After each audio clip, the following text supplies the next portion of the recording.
Ganga versus मंगा।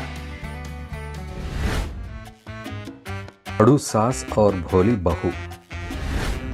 एक गांव में कांतम्मा नाम की एक औरत रहती थी।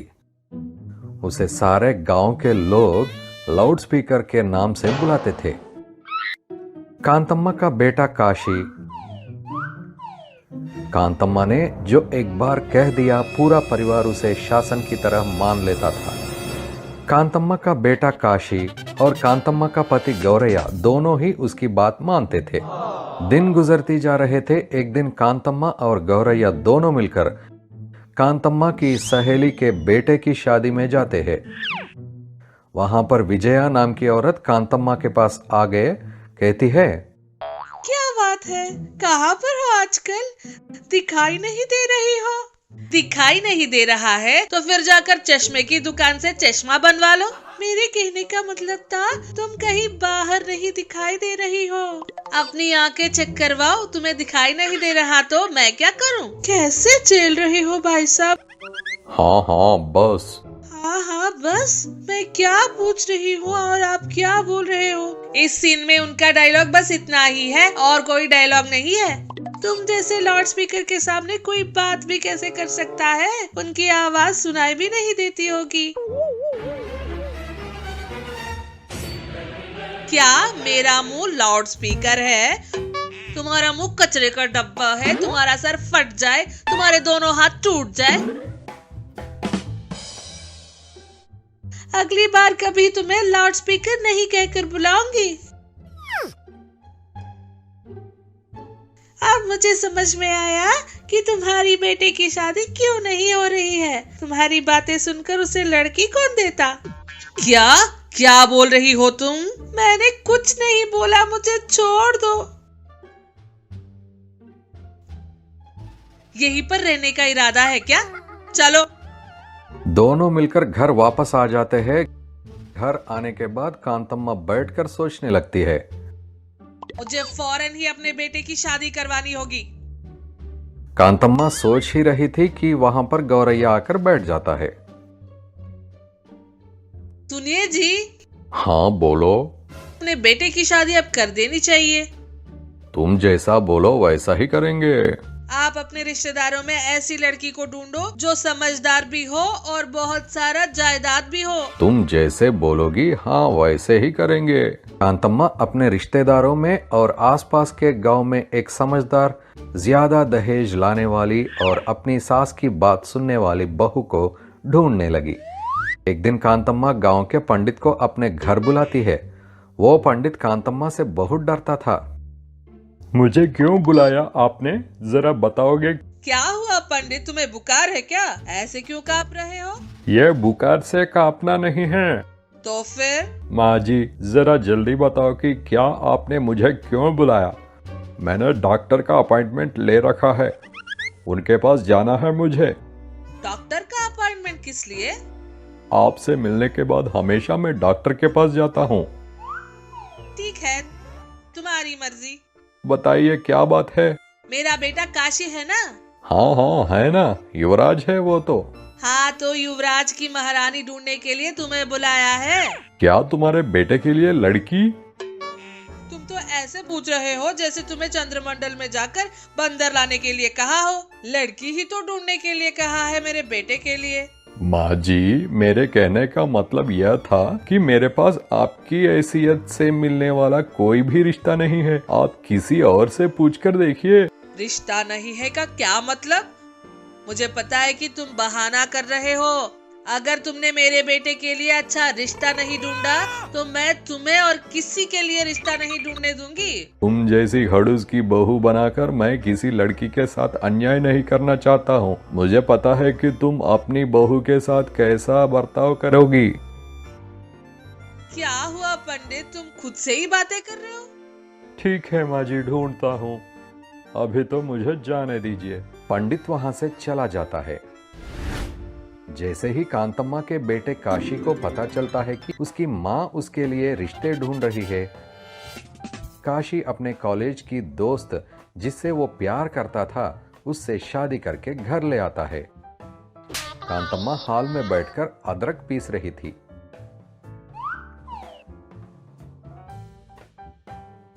माँ माँ। अरे अरे काशी बेटे, अंदर आ जाओ। नहीं माँ, तुम ही एक बार बाहर आओ। काशी की बात सुनकर कांतम्मा उठकर वैसी की वैसी दरवाजे के पास आकर देती है। कांतम्मा वहां अपने बेटे और उसकी पत्नी को देखकर शॉक होकर खड़ी रह जाती है। उतने में अंदर से गौरैया आरती की थाली लेकर आता है, जिसे देखकर कांतम्मा अपने पति की ओर गुस्से से देखने लगती है। पहली बार आई बहू की आरती उतारकर उसे घर में दाया पैर रखकर आने के लिए कहो। मुझे पता है किसको आरती देनी है और किसको नहीं। तुम चुपचाप अंदर जाओ। ये क्या किया तुमने? आज से यह मेरी पत्नी है और अगर तुम्हें पसंद नहीं है तो हम चले जाएंगे। मेरे बेटे में इतनी हिम्मत कहाँ से आ गई कि वो शादी करके लड़की को ले आया और मुझसे ही पूछ रहा है? क्या इस लड़की की वजह से तो नहीं? आज तो इन दोनों को अंदर आने देती हूँ। अगर 10 दिन में इस लड़की को अपना टॉर्चर दिखाकर अपने मायके नहीं भेज दिया तो मेरा नाम भी कांतम्मा नहीं। बेटा शादी करके बहू लेकर आया है, उन दोनों को अंदर बुलाओ। काशी अपनी पत्नी की तरफ देखते हुए हंसता है और दोनों गृह प्रवेश करके हंसते। आ गई, क्या काम है? तब रेणुका अपना सर पकड़कर बोलती है, अरे मंगा, मैं तेरे हाथ जोड़ती हूँ, तू मुझे रेणु करके पुकारा कर। मेरा पूरा नाम लेकर तू लोगों में मेरी इज्जत मत उतारा कर। जरा मेरी बात को याद रखा कर। तब मंगा अच्छा ठीक है, पहले ये बता यहाँ आना कैसे हुआ? अरे आज हमारी दोस्त, वही हमारी स्कूल की दोस्त सुनीता है ना, उसका बर्थडे है। सोच रही थी उसे जाकर विश कर दूं। शायद तू भी मेरे साथ आना चाहेगी, यही पूछने के लिए आई थी। क्या कहा? हमारी बेस्ट फ्रेंड सुनीता का बर्थडे है?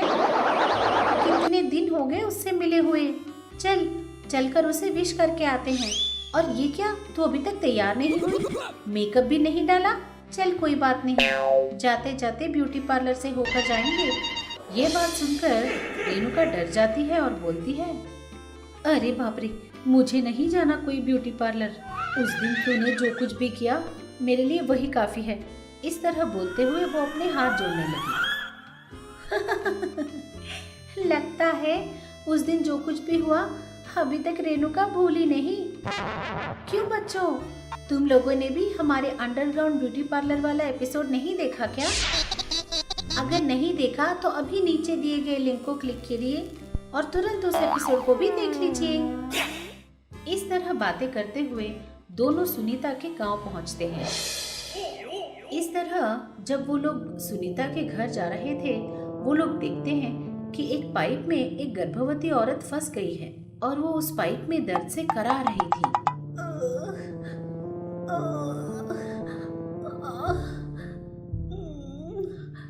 इस तरह बेचारी रो रही थी। ये देखकर मंगा उस औरत के पास पहुंचती है। वो औरत कोई और नहीं, मंगा की बेस्ट फ्रेंड सुनीता ही थी। रात भर वो बारिश में भीगते भीगते उसी पाइप में सो गई थी। अपनी सहेली को ऐसी परिस्थिति में देखकर मंगा की आंखें भर जाती हैं। रेणुका रोते रोते सुनीता से बोलती है, सुनीता उठ ना यार, मैं हूँ तेरी बचपन की सहेली रेणुका। इधर देख, तेरी बेस्ट फ्रेंड मंगा भी आई है। इस तरह वो सुनीता को उठाती है। सुनीता बड़ी कमजोर थी। उसने बड़ी मुश्किल से आंखें खोली और रेणुका और गंगा को देखती है। वो उन दोनों को देखकर बहुत खुश हो जाती है और वो तुरंत मंगा को जोर से गले लगाती है और बोलती है, कैसी है मंगा, कितने दिन हो गए तुझे देखे। इस तरह वो बोलती है। तब मंगा रोते रोते बोलती है, अरे मेरे बारे में छोड़, तू बता, तू यहाँ पाइप में क्यों सोई हुई है? ये सब क्या हो रहा है? इस तरह वो पूछती है। तब सुनीता रोते रोते बोलती है, मेरी किस्मत ही खराब है। मेरी सास मुझसे नफरत करती है, हमेशा मुझे मारती पीटती रहती है।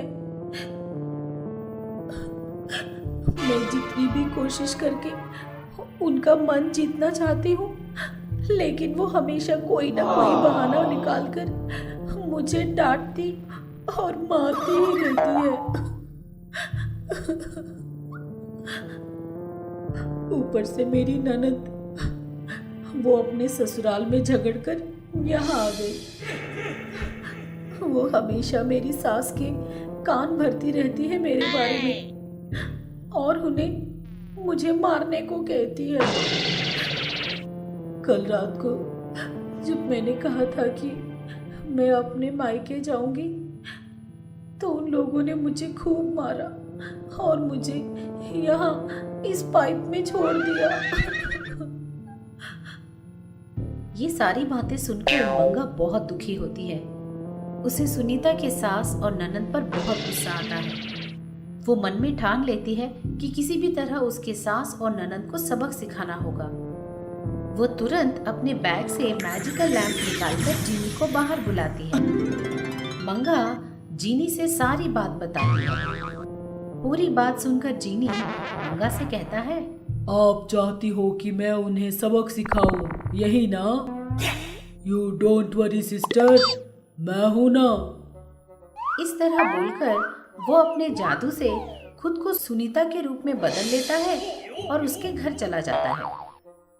घर पर सुनीता की सास और ननद दोनों आराम से बैठकर टीवी देख रहे थे। जिनी, जो सुनीता के रूप में था, उनके सामने जाकर बोलता है,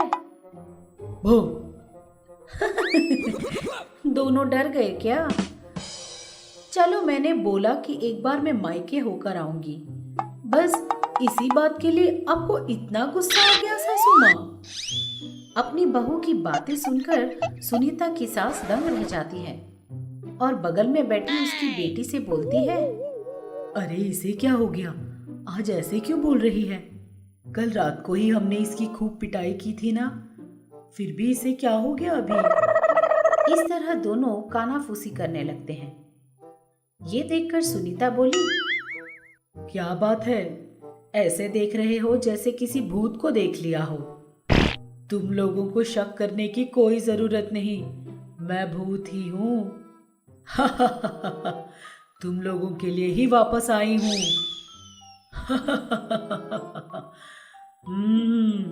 बहुत देख लिया मुझे, जाओ जाकर मेरे लिए खाना बनाओ। जाइए, मुझे बहुत भूख लगी है। इस तरह बोलती है। ये सुनकर सुनीता की ननद बोलती है, क्या कहा? हम लोग तेरे लिए खाना बनाए? इस तरह वो बड़े जोर से बोलती है। ये सुनकर सुनीता के रूप में जिनी सुनीता की ननद की खूब पिटाई करता है। जब सुनीता की सास बीच में आती है तो उसे भी खूब मारता है। खूब मार खाने के बाद माँ बेटी दोनों भागते हुए जाकर सुनीता के लिए खाना बनाकर लाते हैं। सुनीता के रूप में बैठा जिनी सारा खाना एक ही मिनट में चख कर जाता है।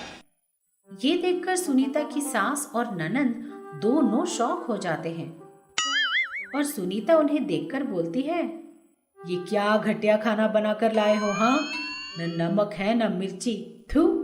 जाओ जाकर फिर से खाना बनाकर लाओ। ये बात सुनकर सुनीता की ननद बोलती है, क्या कहा? फिर से खाना बनाए? अभी तो तूने न नमक है न मिर्ची है बोलते हुए सारा खाना राक्षस की तरह चट कर गई। ये सुनकर सुनीता बोली, क्या कहा? मुझे ही राक्षस कहा तूने? ऐसा बोलकर वो अपनी ननद की खूब पिटाई करती है।